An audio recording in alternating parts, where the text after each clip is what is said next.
بسم اللہ الرحمن الرحیم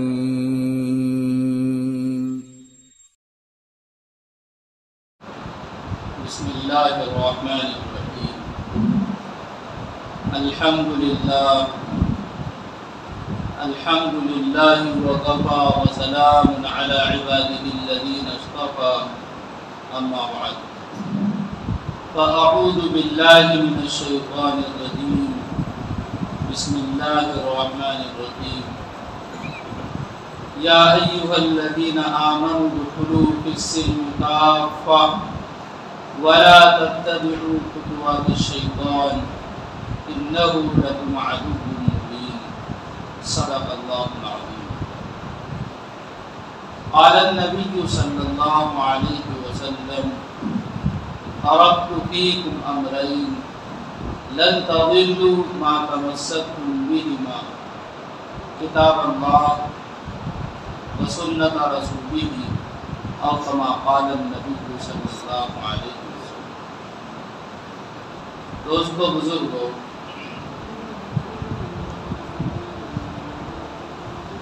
اللہ تعالی نے ہم سب کو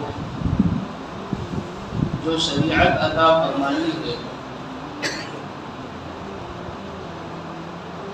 اس کے اندر نہ کسی کمی کی ضرورت ہے نہ کسی زیادتی کی ضرورت ہے۔ اللہ تعالی نے دین اسلام کو مکمل بنایا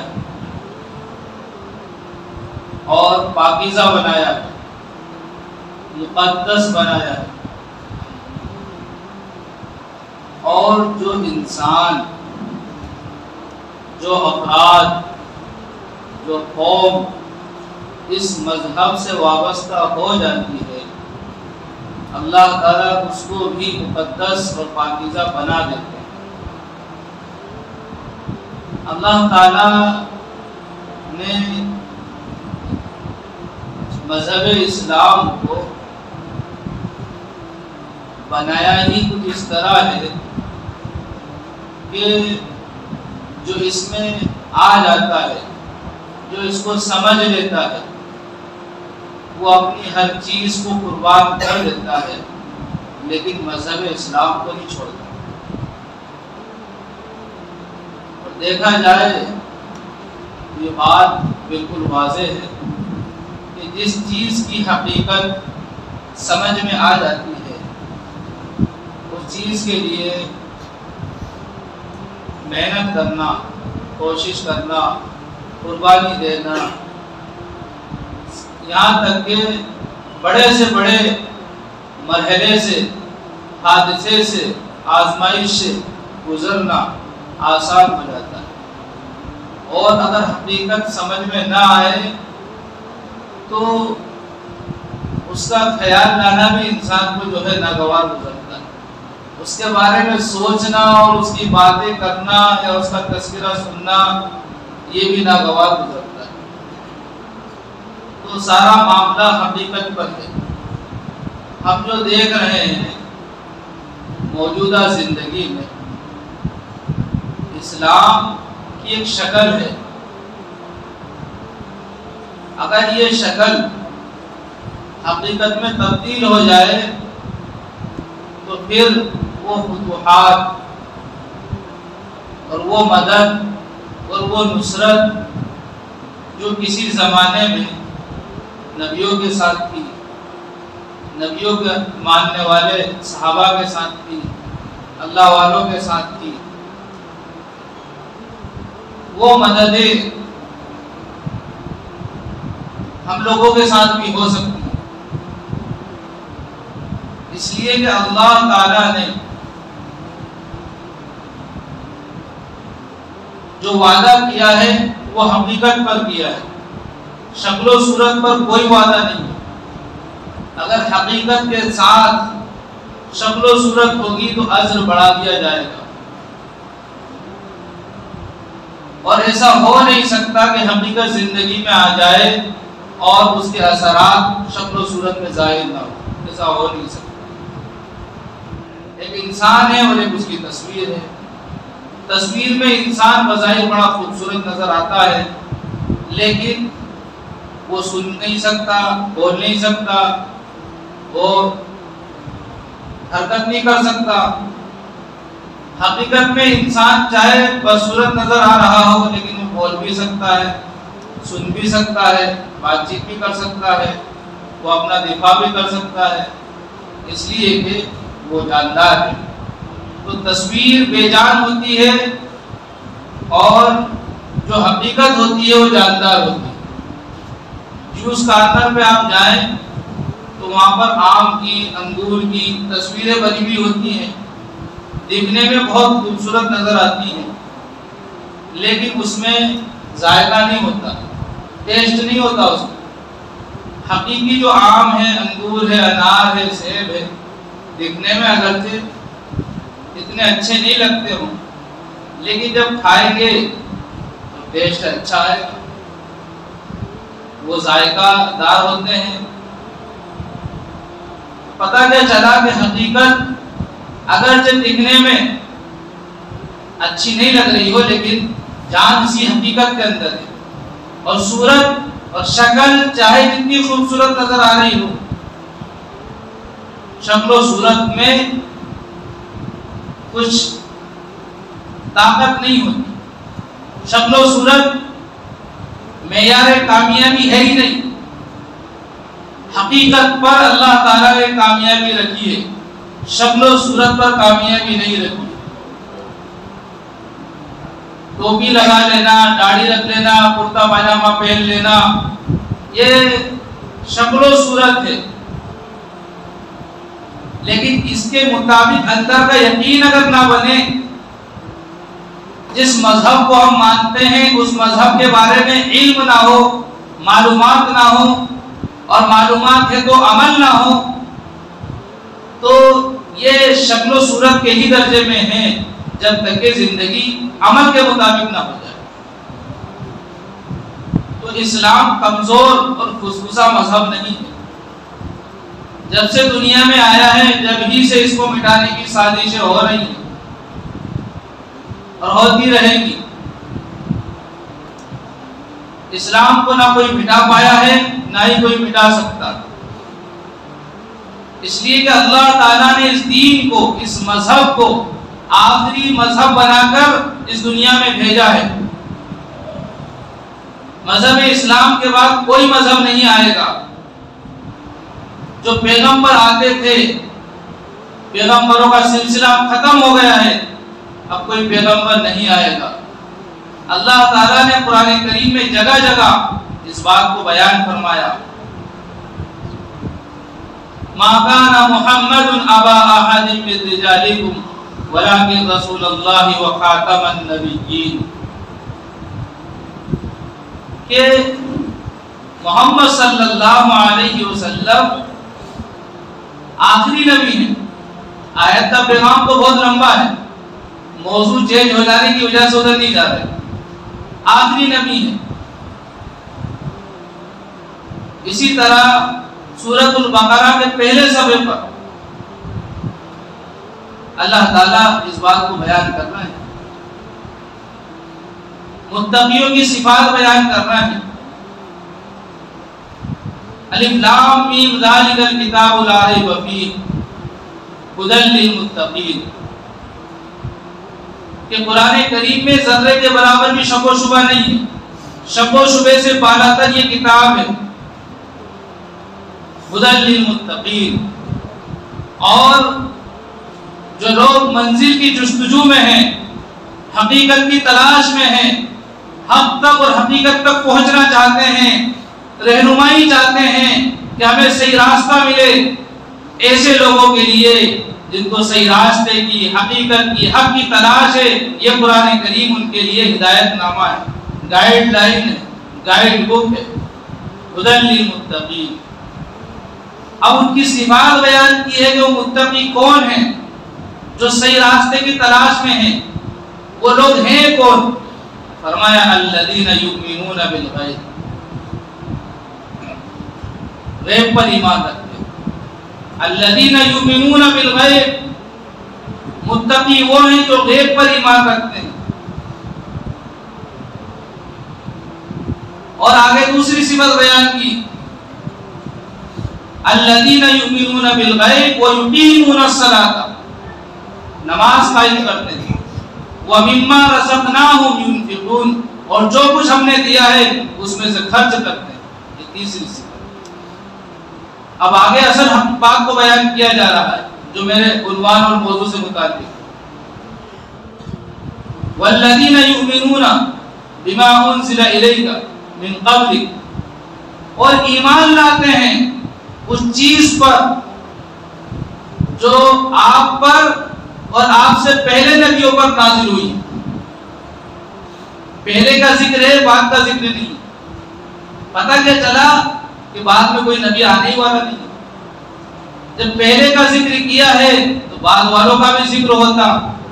جتنی بھی کتابیں آئی ہیں، تورات ہو، انجیل ہو، زبور ہو، ساری کتابوں میں آخری نبی جناب محمد رسول اللہ صلی اللہ علیہ وسلم کے بارے میں بشارتیں موجود ہیں کہ آخری نبی آئیں گے، ان کی نشانیاں یہ ہوں گی، ان کا خاندان ایسے ہوگا اور ان کی یہ صفات ہوں گی. ساری ان کی نشانیاں بیان کی گئی ہیں گزشتہ کتابوں میں. اگر آخری نبی کوئی آنے والا ہوتا تو قرآن کریم میں ان کی نشانیاں موجود ہوتی، ان کا تذکرہ ہوتا، لیکن یہاں پر نہیں ہے. یہاں تو کہہ دیا والذین یؤمنون بما انزل الیک، اور اس چیز پر ایمان لاتے ہیں جو آپ پر نازل ہوا ہے، یعنی قرآن کریم، اور اس چیز پر بھی ایمان لاتے ہیں جو آپ سے پہلے پیغمبروں پر نازل ہوا. وبالآخرۃ هم یوقنون، اور آخرت کے بارے میں بالکل پکا یقین رکھتے ہیں کہ مرنا ہے، مرنے کے بعد جو زندگی ہے وہ آخرت والی اخروی دوسری زندگی ہے جہاں پر موت نہیں.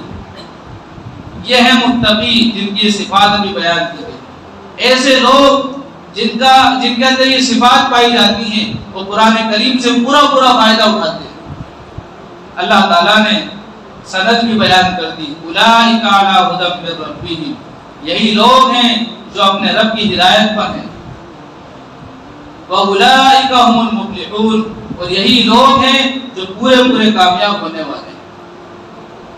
صحابہ کرام نے ان صفات کو اپنایا اور اس کے مطابق زندگی گزاری تو اللہ تعالیٰ نے دنیا میں ان کو کامیاب کر کے دکھایا. جس انسان نے اس طرز پر زندگی گزاری ہے اللہ نے دنیا میں ان کو کامیاب بھی کیا ہے اور آخرت میں ان کی کامیابی کا وعدہ کیا. اور کئی سارے واقعات ایسے ہیں کہ مرنے کے بعد لوگوں نے ان کو خواب میں دیکھا تو وہ بہشت میں اور جنت میں اعلیٰ درجوں میں مزے اڑا رہے ہیں. میں یہ پیغام دینا چاہتا ہوں یہ ساری باتیں کر کہ اسلام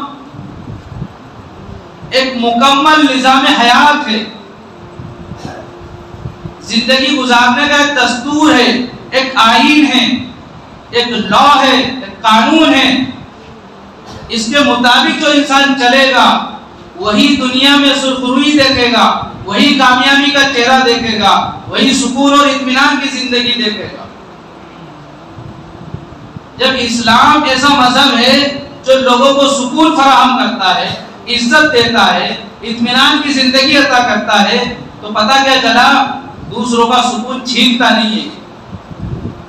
اور اسلام کے نام پر جو رسمیں لوگوں نے ایجاد کر رکھی ہیں اگر ان پر غور کیا جائے تو عمل کرنے والا بھی بے سکون ہے اور جو لوگ ان کے شریک ہیں ان کے ساتھ ہیں وہ بھی بے سکونی کی زندگی گزار رہے ہیں. اسلام تو سراپا سلامتی والا مذہب ہے. اس لیے قرآن کریم کی آیت پڑھی یا ایھا الذین آمنوا ادخلوا فی السلم کافہ، سلامتی میں داخل ہو جاؤ پورے ولا تتبعوا خطوات الشیطان، اور شیطان کے نقش قدم پر مت چلو. کیوں؟ انہ لکم عدو مبین، شیطان تمہارا کھلا ہوا دشمن ہے. آگے اللہ تعالیٰ بہت ہی اہم بات بیان کرنا ہے. فَإِن زَلَلْتُمْ مِن بَعْدِ مَا جَاءَتْكُمُ الْبَيِّنَاتُ فَاعْلَمُوا أَنَّ اللَّهَ عَزِيزٌ حَكِيمٌ. خوب غور سے سن لو. اگر پھسل گئے فَإِن زَلَلْتُمْ، اگر پھسل گئے، راستے سے ہٹ گئے، جبکہ تمہارے پاس قرآن کی شکل میں، اسلام کی شکل میں، جناب محمد الرسول اللہ صلی اللہ علیہ وسلم کی شکل میں، آپ کی تعلیمات کی شکل میں ہدایت نامہ آ چکا ہے، واضح دلیلیں آ چکی ہیں، روشن تعلیمات آ چکی ہے. یہ دلائل کے بعد، پروف کے بعد، ثبوت کے بعد، ہدایات کے بعد تم پھسل رہے ہو، پھر یاد رکھو اللہ نے کیسے خطرناک دھمکی دی ہے. فَاعْلَمُوا، جان لو، ان اللہ عزیز حکیم، کہ وہ اللہ زبردست حکمت والا ہے، اور اس کی حکمت وہی جانتا ہے. دنیا میں ہم کسی کا فیصلہ نہیں کرتے، لیکن جب انسان کے پاس دلیلیں آ جاتی ہیں، اللہ کے بندے اللہ کا دین سمجھانے کے لیے پہنچ جاتے ہیں، دین کی اور اسلام کی باتیں ان کو بتا دیتے ہیں، حق اور باطل کے اندر فرق کر کے ان کو سمجھا دیتے ہیں. پھر اگر لوگ نہیں سمجھتے تو پھر اللہ تعالیٰ ان کو ڈائریکٹ ہلاک نہیں کرتا، فوراً ان کو برباد نہیں کرتا، ان کو موقع دیتا ہے سمجھنے کا. بعض لوگ سمجھ لیتے ہیں اور کامیاب ہو جاتے ہیں، اور بعض لوگ سمجھتے نہیں ہیں بلکہ ہر دھرمی اختیار کرتے ہیں. تو پھر اللہ تعالیٰ ان کو اور مہلت دیتا ہے، اور مہلت کی وجہ اب سمجھانا نہیں ہوتا، اب مہلت کی وجہ سَنَسْتَدْرِجُهُم مِّنْ حَيْثُ لَا يَعْلَمُونَ. اب یہ جو استدراج ہے، اب یہ جو ڈھیل ہے، یہ ان کو برباد کرنے والی ڈھیل ہے. چھوٹا سا گناہ کسی نے کرا اور اس کی پکڑ کر لی، اس کو سزا دے دی، تو وہ کہے گا اتنی سی سزا، اتنا سا گناہ کا اتنی بڑی سزا. اس لیے اس کو ڈھیل دی جاتی ہے کہ تھوڑے گناہ اور کرو، ایک اچھا بھارا باندھ لو، گناہوں کی گٹری باندھ لو، جب گناہوں کا بوجھ بڑھ جائے گا پھر تمہیں ہلاک کریں گے، پھر تمہیں برباد کریں گے، تاکہ تم یہ نہ کہہ سکو کہ اتنا سا تو گناہ تھا، اتنی سی تو غلطی تھی ہماری. اچھا گناہ کیا کروایا جاتا ہے ان سے، پھر اس کے بعد ان کو ہلاک کیا جاتا ہے، برباد کیا جاتا ہے، دنیا میں چین و سکون ان کا ختم کیا جاتا ہے، عزتیں چھین لی جاتی ہیں، در بدر ان کو کر دیا جاتا ہے، پھٹمار ان کے اوپر مسلط کر دی جاتی ہے. ضربت علیہم الذلۃ والمسکنہ وباءوا بغضب من اللہ ذلک بانہم کانوا یکفرون. اس لیے کہ انہوں نے جھٹلایا ہماری نشانیوں کو بغیر حق کے، کوشش ہی نہیں کی انہوں نے، تو جھٹلانے کی پاداش میں اللہ تعالیٰ نے پھر ان کو اوپر مسلط کیا تھا. یہودیوں کے بارے میں یہ بیان کیا جا رہا ہے، یہودیوں کو بہت سمجھایا قرآنی پیغامات کے ذریعے، نبی صلی اللہ علیہ وسلم کے ذریعے اللہ تعالیٰ نے روشن دلائل ان کے پاس پہنچا دیے، وہ نہیں سمجھے تو پھر اللہ تعالیٰ نے ہمیشہ کے لیے ذلت ان کے اوپر تھوپ دی. اور آج جو یہودی سامراج سر چڑھ کے بول رہا ہے وہ اپنی طاقت کے بلبوتے پر نہیں ہے، بلکہ وہ دوسروں کے سہارے پر چل رہا ہے، اور دوسروں کے سہارے پر چلنے والا حقیقی چین و سکون سے محروم رہتا ہے. پتہ نہیں کب آرڈر آ جائے گا اور کب کیا کرنا پڑ جائے. تو یہ بھی کوئی زندگی ہے جس میں چین و سکون نہ ہو. اور اللہ تعالیٰ نے جو فرمایا تھا قرآن کریم کے اندر، اور جو لوگ اس کے مصداق بن رہے ہیں، اللہ تعالیٰ نے ان کو حقیقی عزتوں سے نواز رکھا ہے، اطمینان اور سکون کی زندگی سے نواز رکھا ہے.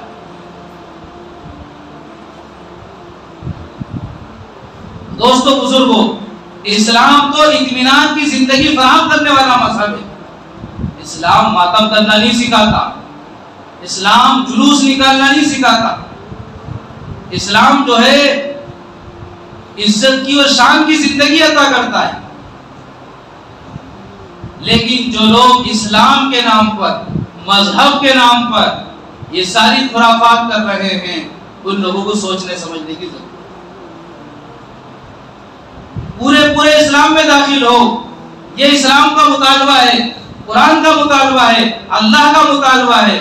لیکن رمضان آئے تو رمضانی بن گئے، بقرہ عید آئی تو قربانی بن گئے، محرم آیا تو ہری جھنڈی والے بن گئے، 12 وفات آئی تو جو ہے عید میلاد النبی والے بن گئے، اور رجب آیا تو کنڈے والے بن گئے۔ تو کبھی شیعہ بن گئے، کبھی سنی بن گئے، کبھی بریلوی بن گئے، کبھی دیوبندی بن گئے، کوئی سرا پاؤ ہی نہیں ہے کہ کیا ہو تم۔ جو شیعہ ہیں، میں کسی پہ اعتراض نہیں کر رہا ہوں کون کیا ہے، میں تو یہ بھی نہیں کر رہا ہوں کہ کون صحیح ہے کون غلط ہے، میں تو یہ بتانا چاہ رہا ہوں ہم کیا ہیں، ذرا اس کا تو فیصلہ کریں ہم لوگ کہ ہم شیعہ ہیں یا سنی ہیں یا دیوبندی ہے یا بریلوی ہیں، کیا ہیں ہم؟ کچھ عادتیں ہمارے اندر شیعہ والی ہیں، کچھ بریلوی والی ہیں، کچھ دیوبندی والی ہیں، یہ کیا ہے ہمارا؟ کوئی کوالٹی نہیں ہمارے اندر۔ کبھی جماعت میں جانا ہے تو جماعتی بن گئے، محرم میں چلے گئے تو جلوس والے بن گئے، وزن ختم کر لیا ہم نے اپنا، ہم جھانک کی طرح بہے چلے جا رہے ہیں۔ ہم پہلے اپنی پہچان تو کریں کہ ہم ہے کیا، اس کے بعد آپ جو ہے کسی کام کو انجام دیں۔ پتہ کیا چلا کہ جو زندگی گزر رہی ہے، بارش آئی تھی سب سے پہلی بارش، بڑی تیز بارش، تو جتنا بھی کچرا تھا سب کو بہا کر لے گئی وہ بارش۔ وہ کچرا جیسے بہہ کے جا رہا تھا ایسے ہم لوگ کچرے کی طرح بہہ رہے ہیں، نہ منزل کا پتہ ہے اور نہ ہی یہ پتہ ہے کہ ہم چل رہے ہیں۔ یہ کوئی زندگی نہیں، یہ بے مقصد زندگی ہے۔ ایک انسان نماز پڑھتا ہے تو اللہ کا حکم سمجھ کر پڑھتا ہے، عبادت سمجھ کر پڑھتا ہے، اس کے پورے آداب اور مستحبات اور سنن سب کی رعایت کرتے ہوئے پڑھتا ہے۔ اس نماز پر اللہ کا بہت بڑا وعدہ ہے، بڑی بڑی پریشانیوں سے نجات دلا دیتی ہے نماز، بڑا سکون فراہم کرتی ہے نماز۔ اور ایک انسان آیا، اس کو نہ تو یہ پتہ ہے کہ اللہ کا حکم ہے، اور نہ اس کو پتہ ہے کہ سنن کیا ہے، آداب کیا ہے، مستحبات کیا ہے، وضو کیسے کرتے ہیں، نماز پڑھتے کیسے ہیں، دیکھنا کہاں ہے، کیا اس کے ارکان ہے، کیا شرائط ہے، کچھ نہیں پتا۔ سب آئے تھے، وہ بھی آ گیا، سب نے نیت باندھی تھی، اس نے نیت باندھ لی، بس سب کے دیکھا دیکھ وہ بھی چلتا رہا، اس نماز پر کچھ نہیں ملے، کچھ بھی نہیں ملے گا۔ یہ نماز کو کالے کپڑے میں لپیٹ کر اس کے منہ پر مار، مقصد جب تک سامنے نہیں ہوگا عمل پر اجر کا وعدہ نہیں ہے۔ ایک مستری جاتا ہے، اس کو بتا دیا جاتا ہے گھر آپ کو بنانا ہے، اس مقصد کو سامنے رکھ کر گھر بناتا ہے، اس کو مزدوری ملتی ہے۔ وہ یہ دیکھے کہ بھائی پڑوس میں بھی ایک گھر بن رہا ہے، میں بھی ایک گھر بنا رہا ہوں، جیسے یہ بنا رہا میں بھی ایسے بناتے چلے جاؤں۔ پھر اس مکان کا مالک آئے اور کہے کہ بھئی یہاں پہ تو ہمیں ایسا کرنا تھا، یہاں پہ ایسا کرنا تھا، تو وہ یہ کہے کہ جیسا یہ بنا رہا تھا ویسے میں نے بنا دیا، تو کیا کہے گا کہ بھئی اسی سے مزدوری مل جائے۔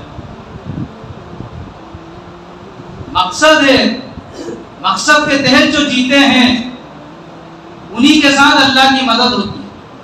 بغیر مقصد کی زندگی گزار رہے ہیں ہم لوگ۔ میں کسی پر طنز نہیں کر رہا ہوں، کسی کو نیچا دکھانا میرا مقصد نہیں ہے، کسی کو ذلیل اور بے عزت کرنا میرا مقصد نہیں ہے۔ میں تو یہ بتانا چاہ رہا ہوں کہ ہم ہے کیا۔ سوچے ذرا اس بارے میں، ہمارا کوئی ایک وزن تو ہونا چاہیے۔ فرقوں میں بانٹنے والی بات ہم کرتے نہیں ہیں، اور یہ نعرہ تو بہت عام ہے کہ ہم تو سیکولر ہیں، کہنا بہت آسان ہے لیکن اس پر جمے رہنا بہت مشکل ہے۔ زیادہ تر لوگ کہتے ہیں کہ ہم تو سیکولر ہیں، ہم تو مسلمان ہیں، کسی فرقے والے نہیں ہیں، لیکن عمل ان کا وہی فرقے والا ہے۔ تو پہلے آپ یہ طے کرو کہ ہم ہے کیا، پھر اس کے مطابق زندگی گزارو۔ اگر آپ کو سمجھ میں آ گیا کہ دیوبندی صحیح ہے تو پھر اسی کے مطابق رہو، آدھا تیتر اور آدھا بٹیر مت کرو۔ ورنہ اللہ کی طرف سے جب گرفت آئے گی تو پھر آپ کو سنبھلنے کا موقع بھی نہیں ملے گا۔ سیکھو اس چیز کو، جس مذہب کو ہم فالو کرتے ہیں مانتے ہیں، سیکھو اس کو، وہ سکھاتا کیا ہے، اس کی تعلیمات کیا ہیں۔ محرم اور حرام کا جو مہینہ ہے، یہ مہینہ شروع ہی سے، روزے اول سے، پہلے دن سے ادب والا اور محترم اور مقدس مہینہ ہے۔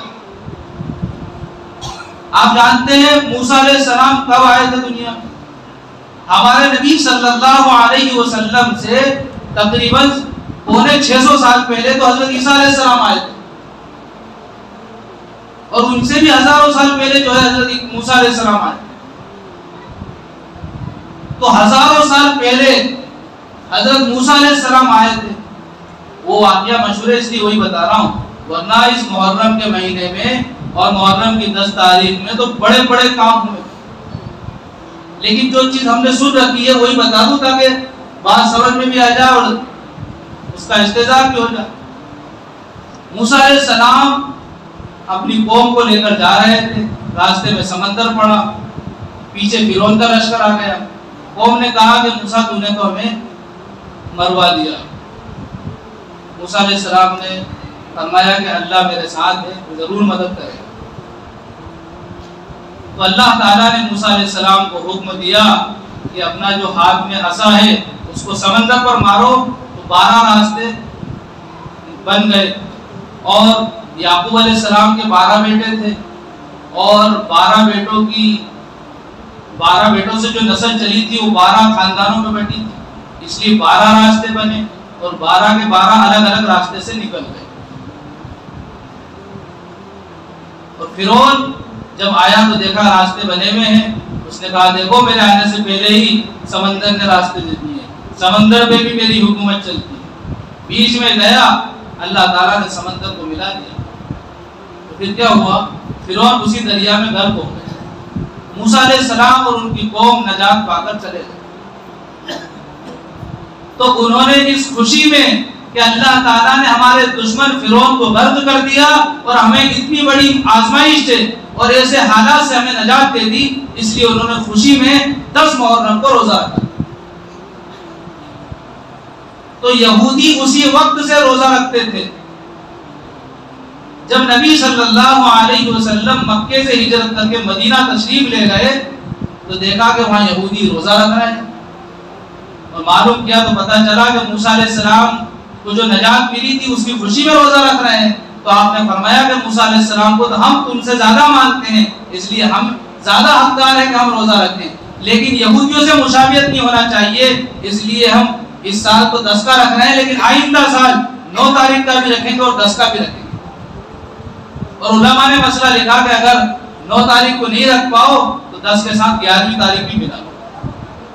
اصل روزہ ہے 10 تاریخ کا، ایک دن پہلے کا رکھ لو، ایک دن بعد کا رکھ لو۔ اصل بہتر یہ ہے کہ پہلے 9 اور 10 کا رکھیں، 9 کو کبھی کسی وجہ سے نہیں رکھ پائے تو 10 11 کا۔ تو ذرا غور کرو یہاں پر، یہ محرم کا جو مہینہ ہے اور محرم کی جو 10 تاریخ ہے، یوم عاشورہ جس کو کہا جاتا ہے، وہ عظمت والی کب سے ہے؟ موسیٰ علیہ السلام کے زمانے سے، یہ تو اس سے بھی پہلے سے، لیکن آپ یہیں سے سمجھ بات کو سمجھانا چاہ رہے ہیں کسی طرح۔ اس کے بعد ہمارے نبی صلی اللہ علیہ وسلم نے روزہ رکھا اور اپنی امت کو روزہ رکھنے کی ترغیب دی۔ ایک اور اہم بات جو آپ جانتے ہوں گے کہ رمضان کے روزے فرض نہیں ہوئے تھے، اس سے پہلے محرم کے روزے رکھا کرتے تھے، لیکن جب رمضان کے روزے فرض کر دیے گئے تو محرم کے روزے منسوخ ہو گئے۔ لیکن وہ روزہ جو موسیٰ علیہ السلام کی قوم کو نجات ملنے پر رکھتے تھے، وہ روزہ آپ نے بعد میں بھی رکھا اور مسلمان آج بھی رکھتے ہیں۔ تو یہ محرم کو تو پہلے سے فضیلت حاصل ہے، پھر نبی صلی اللہ علیہ وسلم کی وفات کے بعد اور خلفاء میں 4 خلفاء راشدین، یہاں تک کہ حضرت حسن رضی اللہ تعالیٰ عنہ کی بھی وفات ہو گئی، اس کے بعد حضرت حسین رضی اللہ تعالیٰ عنہ شہید ہوئے۔ یہ تو تقریباً نبی کی وفات کے بھی 70-80 سال پرانی بات ہے۔ 70-80 سال بعد کی بات ہے یہ. تو پھر اس محرم کو اور محرم کی اس 10 تاریخ کو صرف حضرت حسین رضی اللہ تعالیٰ عنہ کے ساتھ خاص کر دینا ایک کتنی بڑی ناانصافی. کوئی یہ کہے کہ یہ جو مسجد ہے یہ میری وجہ سے اتنی اچھی ہے تو یہ جملہ غلط ہے. کوئی یہ کہے کہ اس مسجد کی وجہ سے میں اس لائق ہوں کہ اللہ نے مجھے یہ عزت دی. کوئی یہ کہے کہ یہ قرآن دیکھ رہے ہو اس قرآن کو میری وجہ سے عزت ملی ہے تو غلط ہے. اس قرآن کی وجہ سے مجھے عزت ملی ہے تو صحیح ہے. کوئی یہ کہے کہ دیکھو مجھے نہیں میری وجہ سے محرم کو عزت ملی ہے تو یہ جملہ غلط ہے. اور کوئی یہ کہے کہ اس محرم کی وجہ سے مجھے عزت ملی ہے تو یہ صحیح بات ہے.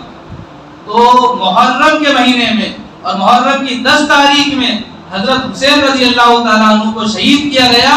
یہ حضرت حسین رضی اللہ تعالیٰ عنہ کے مرتبے کو بڑھانے والی بات ہے. لیکن یہ سمجھنا کہ 10 تاریخ کو حضرت حسین رضی اللہ تعالیٰ عنہ شہید ہوئے تھے اس لیے یہ دن بڑا ہے تو یہ سراسر غلط بات ہے, شریعت سے ہٹی ہوئی بات ہے. ایسا سوچنے والے کو اور ایسا عقیدہ رکھنے والے کو ضرور گناہ ملے. یہ دن تو پہلے سے مقدس ہے, پہلے سے محترم ہے.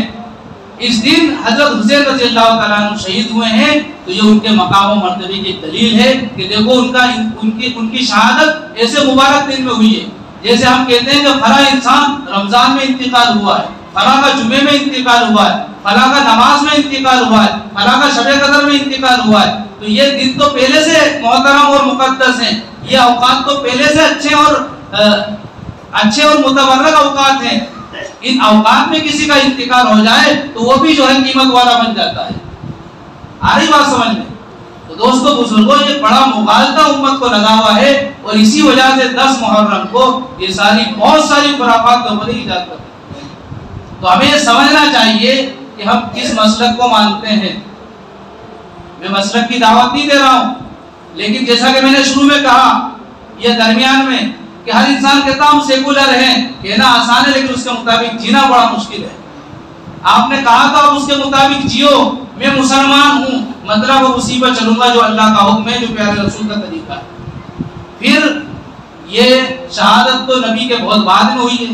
پھر آپ مسلمان ہو تو اسلام کو فالو کرو, اور اسلام وہ ہے جو نبی لے کر آئے. اور یہ 10 محرم کا واقعہ یہ بعد میں ہوا ہے, بہت بعد میں ہوا, 80 سال بعد ہوا ہے. تو بتائیے 80 سال بعد والا اسلام آپ مانتے ہیں یا نبی جو لے کر آئے وہ اسلام مانتے ہیں؟ ذرا غور کرو اپنی زندگی پر. اور ایک سلگتی ہوئی چبھتی ہوئی بات بتا دوں میں آپ کو کہ جن لوگوں نے حضرت حسین رضی اللہ تعالیٰ عنہ کو شہید کیا انہی لوگوں نے حضرت حسین رضی اللہ تعالیٰ عنہ کا جلوس نکالا. جنہوں نے شہید کیا انہوں نے ہی جلوس نکالا. پورے شہر گلی گلی ان کے سر کو کاٹ کر تلوار میں سے پنا کر پوری گلی گلی گھمایا ہے. حضرت حسین رضی اللہ تعالیٰ عنہ وہ جتنے بھی مرد ان کے ساتھ تھے وہ تو سب شہید ہو گئے. جو عورتیں بچی تھیں بتائیے کیا وہ جلوس نکالیں گی؟ دشمنوں نے شہید کیا, سر کاٹا, تلوار میں سر کو اسے پنایا, پورے گلی محلوں میں جلوس نکالا, یہاں تک کہ یزید کے دربار میں وہ سر کاٹ کر لے گئے. یہاں تک کہ ایک ظالم ان کے چہرے پر جو ہے چھڑی مارتا تھا سر کاٹنے کے بعد. ایک دوسرے صاحب نے کہا کہ کم بخت چھڑی مت مار, میں نے پیارے نبی کو ان ہونٹوں کا بوسہ لیتے ہوئے دیکھا ہے, اس چہرے کو چومتے ہوئے دیکھا ہے. جلوس نکالنے والے کون تھے؟ وہی لوگ تھے جنہوں نے شہید کیا تھا. آج مسلمان جلوس نکال رہے ہیں تو ذرا سینے پر ہاتھ رکھ کر مجھے بتائیے وہ حضرت حسین رضی اللہ تعالیٰ عنہ کی پارٹی کے ہیں یا دشمنوں کی پارٹی کے؟ کس کے گروپ کے ہیں وہ؟ سوچو بتاؤ کہاں کھڑے؟ تو پتہ تو ہونا چاہیے ہم کہاں کھڑے. اس لیے میں نے کہا اپنے آپ کو دیکھو کہ ہم کہاں کھڑے ہیں, کس لائن میں کھڑے ہیں. نام کیا لے رہے ہیں حضرت حسین کا اور کام کیا کر رہے ہیں دشمنوں والا. یہ بہت بڑی غلطی اس امت میں رائج ہوئی ہے اور اس کو روکنے کی کوشش ہو رہی ہے، الحمدللہ کر رہے ہیں۔ لیکن دوستو بزرگوں، میں اپنی بستی کے حساب سے یہ کہنا چاہتا ہوں کہ ذرا غور کرو کہ کیا کھانے پینے کا نام اسلام ہے؟ جو لوگ کھچڑا بناتے ہیں ذرا غور کرو۔ میں نے شروع میں بھی کہا کہ میرا مقصد کسی کو نیچا دکھلانا نہیں ہے، میرا مقصد ہے کسی کو دین سمجھانا، بتانا، اس لیے کہ مجھے اللہ نے امام بنایا ہے، ممبر پر بٹھایا ہے، اور یہ ممبر یہ میرے ابا کا ممبر نہیں ہے، یہ کوئی میری ذاتی پراپرٹی نہیں ہے، یہ نبی اکرم صلی اللہ علیہ وسلم کی نیابت کے لیے مجھے دیا گیا۔ اگر میں ذرا سی بھی کمی کوتاہی کر رہا ہوں تو میری پکڑ ہوگی، مجھ سے پوچھا جائے گا کہ تجھے امام بنایا تھا، تو نے دین بتایا یا نہیں بتایا؟ ممبر پہ تجھے بٹھایا تھا، تو نے دین سمجھایا یا نہیں سمجھایا؟ بس اس دین کی پکڑ سے بچنے کے لیے یہ مسئلہ میں آپ کو بتا رہا ہوں، ورنہ نہ تو میری کسی سے کوئی برائی ہے اور نہ ہی میں کسی کو برا سمجھتا ہوں۔ ہم نے تو دین میں یہ پڑھا ہے کہ شراب سے نفرت کرو، شرابی سے نہیں، گناہ سے نفرت کرو، گنہگاروں سے نہیں، تم سب میرے بھائی ہو اور میں تمہارا بھائی ہوں، میری کسی سے کوئی رنجش نہیں ہے، کوئی برائی نہیں۔ اللہ کے نبی صلی اللہ علیہ وسلم نے روزہ رکھا اور امت کو روزہ رکھنے کی ترغیب دی۔ اب آپ ذرا غور کرو کہ عید کا دن ہے، روزہ رکھنا حرام، بقرہ عید کا دن ہے، روزہ رکھنا حرام، اس لیے کہ روزہ اور عید ایک جگہ جمع نہیں ہو سکتے، روزہ اور عید ایک جگہ جمع نہیں ہو سکتے، تو کھچڑا اور روزہ ایک جگہ کیسے جمع ہو سکتے؟ اگر یہ کھانے پینے کا دن ہوتا تو نبی صلی اللہ علیہ وسلم کبھی روزہ نہیں رکھتے، اپنی امت کو کبھی روزہ رکھنے کا حکم نہیں دیتے۔ اور دیکھو ہم جو بھی کام کرتے ہیں، دوسری بات اللہ کے لیے کرتے ہیں، اور جو کام اللہ کے علاوہ کسی اور کے لیے کیا جائے وہ شرک ہے اللہ کے ساتھ، اور اس شرک کی سزا یہ ہے کہ اللہ شرک کو معاف نہیں کریں گے، شرک کے علاوہ ہر گناہ کو معاف کر دیں گے۔ نظر اللہ نیاز حسین،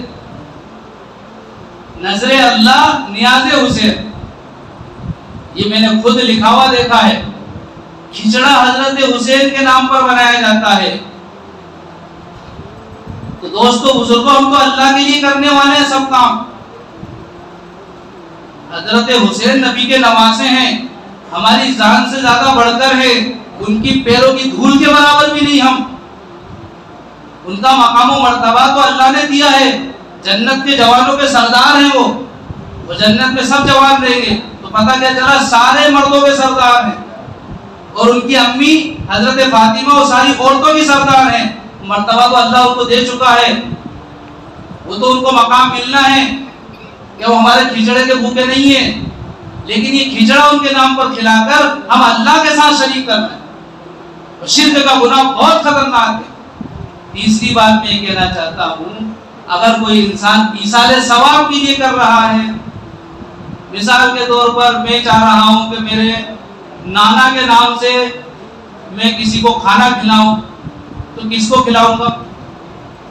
کسی غریب کو کھلاؤں گا نا، غریب کو کھلاؤں گا تو ان کو ثواب پہنچ جائے گا۔ مجھے زکات دینا ہے تو کس کو دینا ہے؟ غریب کو دینا ہے، غریب کو زکات دوں گا تو مجھے ثواب ملے گا، میری زکات ادا ہو جائے گی۔ میں نے زکات کسی مالدار کو دے دی، میں نے زکات اگر کسی مالدار کو دے دی تو زکات ادا نہیں ہوگی۔ اسی طرح صدقہ خیرات جو ہم ایصال ثواب کے لیے کر رہے ہیں، کسی مالدار کو دے دیا تو ادا نہیں ہوگا، اس کا ثواب نہیں پہنچے گا ان کو۔ تو پھر ایصال ثواب کی یہ شکل کہ لاؤ بھائی چندہ، لاؤ بھائی چندہ، یہ ایصال ثواب کی شکل ہے، چندہ کر کے کھلانا۔ بھائی میں حضرت حسین رضی اللہ تعالیٰ عنہ کو مانتا ہوں، وہ میرے نبی کے نواسے تھے، میرے دل میں ان کا درد ہے، انہوں نے اسلام کی جو ہے ترجمانی کی، امت کو ایک پیغام دیا، دشمن کے آگے سینہ سپر رہے، گھٹنے نہیں ٹیکے، سر نہیں جھکایا، تو مجھے فخر ہے، مجھے درد ہے، مجھے ان سے محبت ہے، میں ان کے لیے ایصال ثواب کروں، اور کیا سال میں ایک ہی مرتبہ کروں گا؟ جب مر جائے جب کروں؟ تو سال میں ایک دن خاص کرنا اور اس کے لیے چندہ کرنا یہ محبت نہیں ہے، تو ان کی بے عزتی ہے۔ اگر کوئی انسان آپ کے نام کا چندہ کرے کہ بھئی فلاں انسان بہت غریب ہے یار، اس کو تھوڑا تعاون کرو، اور آپ کو پتہ چلے کہ میرے نام کا چندہ ہو رہا ہے، آپ کیا کہو گے؟ کیا کہو گے آپ؟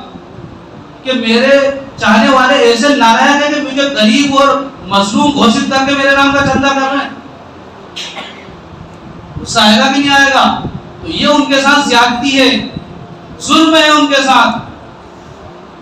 ایثار ثواب کی یہ شکل ہرگز نہیں ہے، بہت بڑے گناہ کا شکار ہو رہے ہیں۔ ایسی بہت ساری باتیں ہیں، اگر میں سنانا چاہوں تو اثر آپ کو یہ پڑھنا پڑے گی۔ اس لیے دوستو بزرگوں، بات کو ختم کرتے ہوئے یہ کہنا چاہوں گا کہ ہم جو کام کر رہے ہیں غلط کر رہے ہیں۔ دین اس چیز کا نام نہیں ہے، دین نمائش کا نام نہیں ہے، دین تو اطاعت کا نام ہے۔ اور قرآن کریم کی ایک آیت ہے، یہ یاد رکھیے اور دوسروں کو بھی بتائیے، سورۃ البقرہ کی آیت ہے، تلک امۃ قد خلت لہا ما کسبت ولکم ما کسبتم ولا تسألون عما كانوا يعملون۔ اگر کوئی قوم اچھی تھی اور اس نے اچھے اعمال کیے تھے تو گزر گئی، اس کے اچھے اعمال اس کے ساتھ۔ کوئی قوم، کوئی جماعت بری تھی تو گزر گئی، اس کے برے اعمال اس کے ساتھ، اس کو اس کی سزا ملے گی۔ اور تم جو کر رہے ہو، اچھا کر رہے ہو تو تمہیں اچھا بدلہ ملے گا، تم برا کر رہے ہو تو اس کا برا بدلہ تمہیں ملے گا۔ تو حضرت حسین رضی اللہ تعالیٰ عنہ نے ان سے مقابلہ کیا اور یہاں تک کہ وہ جام شہادت نوش کر گئے۔ اللہ تعالیٰ ان کو مقام و مرتبہ دے گا، بلند کرے گا، اور جو دشمن ہیں جنہوں نے ان کو پر زیادتی کی وہ ہلاک ہوں گے، برباد ہوں گے، اور ان کے گناہ کی سزا ان کو ملے گی۔ ایک واقعہ تھا، گزر گیا، اللہ تعالیٰ نے ہمیں اس کا حکم نہیں دیا ہے، ہمیں وہ حکم ان چیزوں کا دیا ہے کہ نماز پڑھو، جو احکامات ہیں ان پر عمل کرو۔ میں نے ذاتی طور پر کہہ رہا ہوں، میں نے ایسے کئی کھچڑا بنانے والوں سے پوچھا کہ روزہ رکھا تھا، فجر کی نماز پڑھی تھی، نہیں پڑھی، تو کھچڑے پر جنت ملے گی یا فجر کی نماز پر؟ دوستو بزرگوں، ہم جانے انجانے میں ایسی بڑی بڑی غلطیاں کر جاتے ہیں اور شیطان کے چنگل میں پھنس جاتے ہیں کہ جہاں سے نکلنے کا راستہ بہت کم لوگوں کو نصیب ہوتا ہے۔ دعا ہے اللہ تعالیٰ سے کہ اللہ تعالیٰ دین اسلام کو سمجھنے والا، اس کے مطابق زندگی گزارنے والا بنائے، اور جو رسم و رواج ہم لوگوں کے اندر، ہمارے بھائیوں کے اندر داخل ہو گئے ہیں، اس سے بچنے والا، توبہ کرنے والا بنائے۔ آمین وآخر دعوانا۔ جامنے شرکت میں ایک اعلان سن لیں بھائی، 1 تاریخ کو جامنے میں جوڑ، کب سے ہے؟ زور سے عشاء تک، ظہر کی نماز سے عشاء تک، زور میں جا کر پڑھے، ظہر وہیں پڑھے، ظہر کی نماز وہیں جا کر پڑھے۔ تو ان لوگوں نے کہا کہ بھائی جو لوگ جوڑ میں آئے تو وہ اندر ہی رہے مسجد میں، یا مسجد کے گراؤنڈ میں باہر نہ نکلے۔ جوڑ میں جائیں تو جوڑ کا حق ادا کریں، تو شرکت بھی کریں گے انشاءاللہ، سب اندر ہی رہیں گے، بیان سنیں، وہاں پر کھانے وغیرہ کا بھی انتظام ہے۔ اللہ تعالیٰ